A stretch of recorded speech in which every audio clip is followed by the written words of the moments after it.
Yung mga ano na lang niya yung pupunta dyan.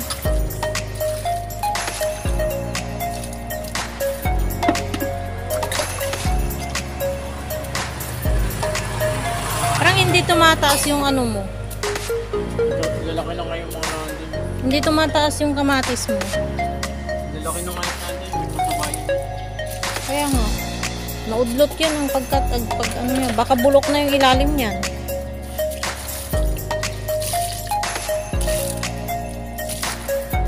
Ibaba mo, ganda talsik-talsik naman yung mga ano, tayo ng mga manok ko.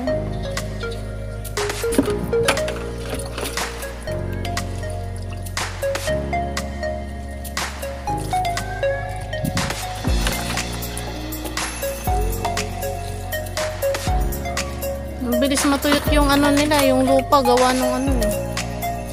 Mainit pagka tanghali.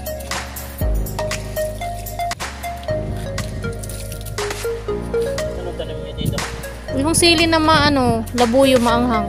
Parang may pakwan. May pakwan na nga isang tumubo eh.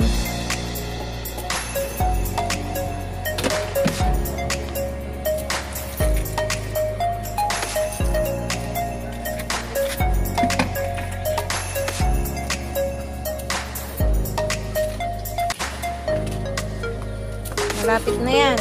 Malapit nang magbunga ito. May mga ano na siya. Masibol na nabulaklak.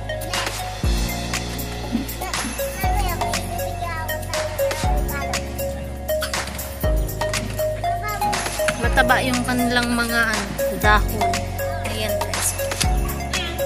Saluyot.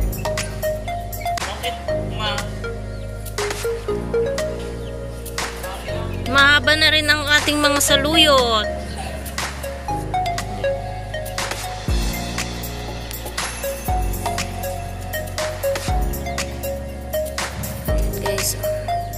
Ito ang kanyang bulaklak.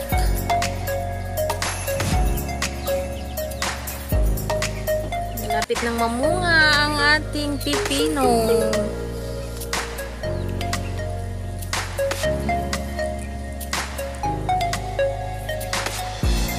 Ayan.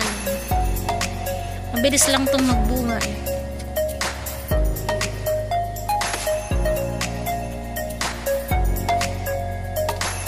Lagyan natin ito ng ano.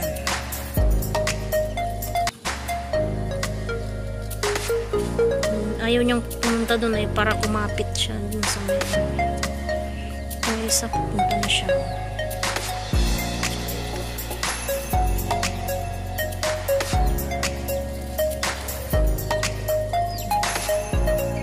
Sa container ng tubig namin siya itinanim.